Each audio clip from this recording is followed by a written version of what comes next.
ಈ ಗ್ರೇಟರ್ ಮೈಸೂರು ಆದರೆ ಮೂಲಭೂತ ಸೌಕರ್ಯ ಇಲ್ಲದೆ, ನಗರ ಪಾಲಿಕೆನೂ ಮಾಡಿದೆ, ಸರ್ಕಾರನೂ ಮಾಡಿದೆ, ತುಂಬ ಜನ ಕಷ್ಟಕ್ಕೀಡಾಗೋರು ಅನ್ನೋದಕ್ಕೋಸ್ಕರ ನಾನು ಈ ಕ್ಷೇತ್ರದಲ್ಲಿ ಒತ್ತಡ ತರ್ತಾ ಇದ್ದೀನಿ. ಅದಕ್ಕೂ ಏನು ದಿನ ನಾನು ಹೋಗಿ ಮಾತಾಡೋ ಪದ್ಧತಿ ಯಾರ್ತವೇ ಇಲ್ಲ. ನಾನು ಮೊದಲಿಂದ ಹಿಂಗೆ ಬಂದಿದ್ದೀನಿ. ಯಾರ್ದೋ ಮಂತ್ರಿಗಳಿಗೆ ದಿನ ತಿರುಗೋದು, ಅವ್ರಿಗೆ ಚೇಲಾಗಿ ಕೆಲಸ ಮಾಡ್ತಕ್ಕಂಥದ್ದು, ಅವ್ರನ್ನ ಹೊಗಳೋದು ಯಾವಾಗ? ಒಳ್ಳೆ ಕೆಲಸ ಮಾಡಿದ್ದನ್ನು ಖಂಡಿತ ಹೊಗಳ್ತೀನಿ.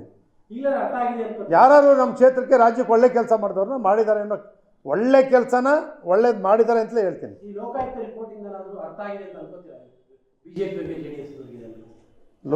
ಲೋಕಾಯುಕ್ತ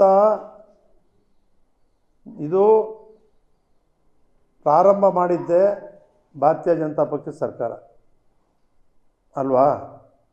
ಲೋಕಾಯುಕ್ತ ಬೇಕು ಅಂಥೇಳಿ. ಲೋಕಾಯುಕ್ತ ಬೇಡ ಅಂಥೇಳಿ ತೀರ್ಮಾನ ಮಾಡಿದ್ದೆ ಕಾಂಗ್ರೆಸ್ ಸರ್ಕಾರ.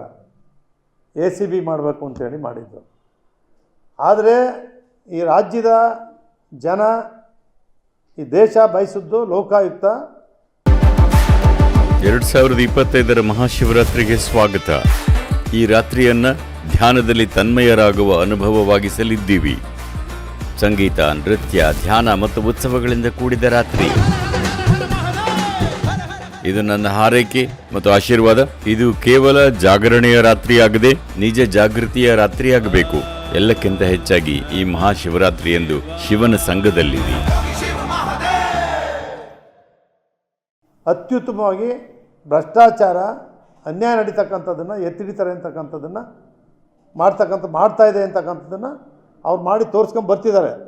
ಭಾಳಷ್ಟು ಜನ ನಮ್ಮ ಇವರಿದ್ರಲ್ಲ, ಹೆಗ್ಡೆ ಅವರು, ಸಂತೋಷ್ ಹೆಗ್ಡೆ ಅವರು, ನಮ್ಮ ಇನ್ನೊಬ್ಬರು ವೆಂಕಟಾಚಲಯ್ಯ ಅವರು, ಮತ್ತು ಈಗಿರೋರು ಕೂಡ ಲೋಕಾಯುಕ್ತ ತನ್ನ ದಾರಿಯಲ್ಲಿ ಚೆನ್ನಾಗಿ ಕೆಲಸ ಮಾಡ್ತಾಯಿದೆ.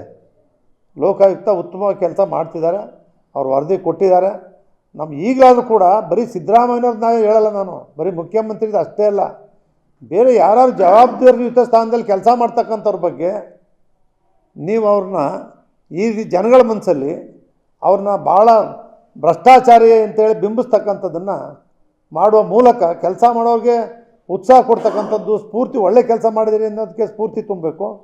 ಕೆಟ್ಟದ್ದು ಮಾಡ್ತಾ ಇರ್ತಕ್ಕಂಥ ಇದು ಮಾಡಬೇಡಿ ಅಂತ ಹೇಳ್ತಕ್ಕಂಥ ಕೆಲಸನ ನಾವು ಮಾಡಬೇಕೇ ಹೊರತು ಈ ರೀತಿ FIR ಕೂಡಲೇ ರಾಜೀನಾಮೆ ಕೊಡಿ ಅನ್ನೋದನ್ನು ಬೇರೆ ಯಾರೂ ಕೂಡ ಮಾಡಬಾರ್ದು ಅನ್ನೋದನ್ನು ಈ ಸಂದರ್ಭದಲ್ಲಿ ಒತ್ತಾಯ ಮಾಡಿ.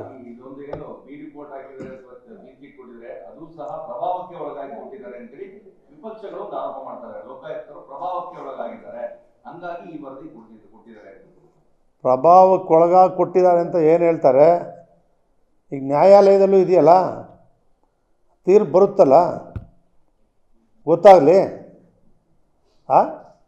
ಯಾವುದೇ ಪ್ರಭಾವ ಮಾಡ್ತಕ್ಕಂಥ ದೊಡ್ಡ ಇದೇನಾಗಿದೆ? ಅದು ಏನಾಗಿದೆ ದೊಡ್ಡದು?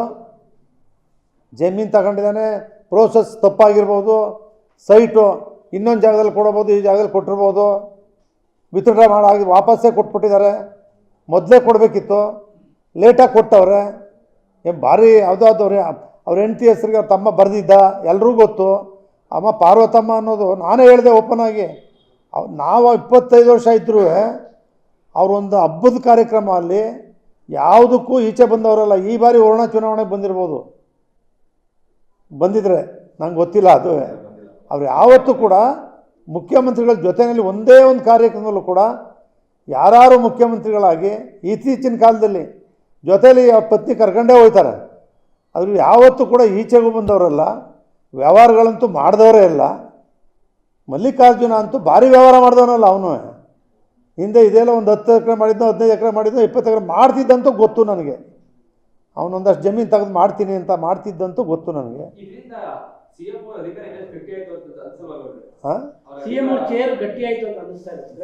ಸಿದ್ದರಾಮಯ್ಯನವರು ನಿಮಗೆ ಗೊತ್ತಿರಲಿ, ಕಳೆದ 5 ವರ್ಷದಲ್ಲಿ ಸಿದ್ದರಾಮಯ್ಯನವರು ಲೋಕಸಭಾ ಚುನಾವಣೆ ಆದಾಗ ಅವ್ರು ಇಳಿಬೇಕು, ಇಳಿದೋಯ್ತಾರೆ ಅಂತ ಜನ ತೀರ್ಮಾನ ಮಾಡಿದರು. ಲೋಕಸಭೆಯಲ್ಲಿ ಅವ್ರು ಇಳಿಲಿಲ್ಲ, ಅಲ್ಲೇ ಡೆಲ್ಲಿನಲ್ಲೇ ಬಿದ್ದೋಗ್ಬಿಡ್ತು ಕಾಂಗ್ರೆಸ್ಸು. ಇವ್ರು ಗಟ್ಟಿಯಾಗೇ ಉಳ್ಕೊಂಡ್ರು. ಹೌದು, 14 ಅಲ್ಲ 14 ಯಾವತ್ತಾದ್ರು ಪಾರ್ಲಿಮೆಂಟು. ಆ ಸಂದರ್ಭದಲ್ಲಿ ಪಾರ್ಲಿಮೆಂಟ್ ಆದಟ್ಟಿಗೆ ಸಿದ್ದರಾಮಯ್ಯನವ್ರು ಇಳಿಸ್ತಾರೆ ಅನ್ನೋದು ಆ ಕಾಲದಲ್ಲೂ ಇತ್ತು. 5 ವರ್ಷ ಗಟ್ಟಿಯಾಗೇ ಇದ್ದರು. ಆಯಿತಾ? ಅವ್ರಿಗೆ ಇವತ್ತಿಂದಲ್ಲ, 78ರಲ್ಲಿ ತಾಲೂಕು ಬೋರ್ಡ್ ಮೆಂಬರ್ ಆಗುವಾಗ ಅವ್ರು ಹೆಂಗೆ ಗೆದ್ದರು ಅಂತ ನಮಗೆ ಗೊತ್ತು. 83ರಲ್ಲಿ ಅವ್ರ ಪ್ರಯತ್ನನೇ ಪಡೆದೆ ನಾನು ನಿಲ್ಲೇಬೇಕು ಶಾಸಕನಾಗಿ ಬೇಡ ಅನ್ನೋ ಸಂದರ್ಭದಲ್ಲಿ ಯಾವ ರೀತಿ ಅದೃಷ್ಟ ಅವ್ರಿಗೆ 83ರಲ್ಲಿ ಅವರು ಇಲ್ಲಿ ಶಾಸಕರಾಗಿ ಏಕ್ತಮ್ಮು ರಾಮಕೃಷ್ಣ ಹೆಗಡೆ ಅವರು ಕಾವಲು ಸಮಿತಿ ಚೇರ್ಮನ್ ಮಾಡಿದರು. ಆವತ್ತಿಂದನೂ ಕೂಡ ಅವ್ರ ಭವಿಷ್ಯ, ಅವ್ರ ಅದೃಷ್ಟ ಗಟ್ಟಿಯಾಗೇ ಇದೆ. ಅವ್ರು ಇರೋವರೆಗೂ ಗಟ್ಟಿಯಾಗಿರ್ತಾರೆ ರಾಜಕಾರಣದಲ್ಲಿ. ಅದೃಷ್ಟ ಅವ್ರಿಗೆ ಬೇರೆ ಯಾರಿಗೂ ಇಲ್ಲ. ಸಿದ್ದರಾಮಯ್ಯನವ್ರಿಗೆ ಇರ್ತಕ್ಕಂಥ ಅದೃಷ್ಟ ಬೇರೆ ಯಾರಿಗೂ ಕೂಡ ಇಲ್ಲ. ಅವರು ಕೂಡ ಅಷ್ಟೇ, ಬಡವ್ರ ಬಗ್ಗೆ ಅವರು ಕೂಡ ಬಡತನದಲ್ಲಿ ಬಡ ರೈತ ಕುಟುಂಬದಲ್ಲಿ ಬಂದಿರೋದ್ರಿಂದ ಭಾಳ ಉತ್ಸಾಹವಾಗಿ ನೇರವಾಗಿ ಬಡವ್ರಿಗೆ ಏನಾದ್ರು ಮಾಡಬೇಕು ನಾನು ಅಂತಕ್ಕಂಥ ಗುರಿ ಇಟ್ಕೊಂಡು ಸೇವೆ ಸಲ್ಲಿಸ್ತಾ ಇದ್ದಾರೆ. ಹಾಂ, ಡಿ ಕೆ ಶಿವಕುಮಾರ್ ಅವರು ಒಂದು ದಿವಸ ಮುಖ್ಯಮಂತ್ರಿ ಆಯ್ತಾರೆ, ಯಾರೂ ತಪ್ಸೋಕ್ಕಾಗಲ್ಲ. ಹೋರಾಟ ಮಾಡಿರೋರು ಯಾವತ್ತಾಗ್ತಾರೆ ಏನಾಗ್ತಾರೆ ಅನ್ನೋದು ಅವ್ರಿಗೆ ಯಾವತ್ತು ಬರ್ದಿದೆ ಯಾವತ್ತಾಗ್ತಾರೆ ಅನ್ನೋದು. ಈಗ ಸಿದ್ದರಾಮಯ್ಯನವರು JDS ಅಲ್ಲಿ ಮುಖ್ಯಮಂತ್ರಿ ಆಯ್ತಾರೆ ಅಂತ 2004ರಲ್ಲಿ ಆದ್ರ ಅದಕ್ಕಿಂತ ಮುಂಚೆ ಕುಮಾರಸ್ವಾಮಿನೇ ಮುಖ್ಯಮಂತ್ರಿ ಆದರು. ಕುಮಾರಸ್ವಾಮಿ ಹೆಸರೇ ಇರಲಿಲ್ಲ, ಫಸ್ಟ್ ಟೈಮ್ MLA ಆದರು.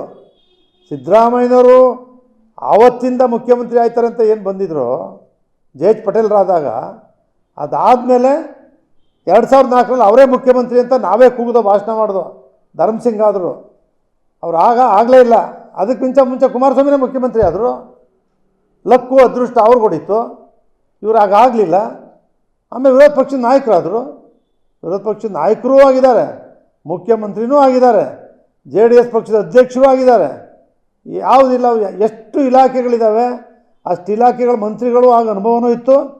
ಆದ್ದರಿಂದ ಮುಖ್ಯಮಂತ್ರಿಗಳಾಗಿ ಯಶಸ್ವಿಯಾಗಿ ಕೆಲಸ ಮಾಡ್ತಿದ್ದಾರೆ. ಈಗ ಡಿ ಕೆ ಶಿವಕುಮಾರ್ 4ನೇ ಭವಿಷ್ಯ ಹೇಳ್ತಾರಂತ ಸಿಎಂ ಆಗ್ತಾರೆ ಅಂತೇಳಿ. ಯಾಕಂದ್ರೆ ಈ ಹಿಂದೆ 3 ಜನ ಕೇಳಿ ಸಿಎಂ ಆಗಿದ್ದಾರೆ, ಡಿ ಕೆ ಅವರು ಸಿಎಂ ಆಗ್ತಾರೆ ಅಂದ್ರೆ ಒಂದು ದಿವಸ CM ಆಗ್ತಾರೆ.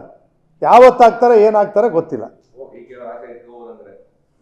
ಅವ್ರ ಆಸೆ ಇಟ್ಕೊಂಡೇ ಮಾಡ್ತಿರೋದು. ಡಿ ಕೆ ಶಿವಕುಮಾರು ನಾನು ಮುಖ್ಯಮಂತ್ರಿ ಆಗಬೇಕು ಅಂತ ಇಟ್ಕೊಂಡೇ ಅವರು ಕೆಲಸ ಮಾಡ್ತಾ ಇರೋದು ಯಾವಾಗಲೂ. ಅದರಿಂದ ಸಿದ್ದರಾಮಯ್ಯನವರು ಕೂಡ ಡಿ ಕೆ ಮುಖ್ಯಮಂತ್ರಿ ಆಗಬೇಕಾದ್ರೆ ಸಿದ್ದರಾಮಯ್ಯನವ್ರ ಬೆಂಬಲನೂ ಡಿ ಕೆ ಅವ್ರಿಗೆ ಬೇಕು, ಡಿ ಕೆ ಅವ್ರ ಬೆಂಬಲನೂ ಸಿದ್ದರಾಮಯ್ಯವ್ರಿಗಿತ್ತು. ರಾಜ್ಯದ ಮಂತ್ರಿಗಳು ಎಲ್ಲರೂ ಸೇರೇನೆ ಇವತ್ತೆಷ್ಟು 140 ಇದ್ದಾರಾ ಈಗ? 138 ಶಾಸಕರ ಬೆಂಬಲ ಪಡೆದೇ ಯಾರೇ ಮುಖ್ಯಮಂತ್ರಿ ಆದರೂ ಕೂಡ ಎಲ್ಲರ ಬೆಂಬಲವನ್ನು ಪಡೆದು ಆಗಬೇಕೇ ಹೊರತು ಕೆಲವೇ ಜನರು ನಾವು 10 ಜನ MLA ಇದ್ದಾರೆ ಈಗ ಅದು ನಡೆಯಲ್ಲ.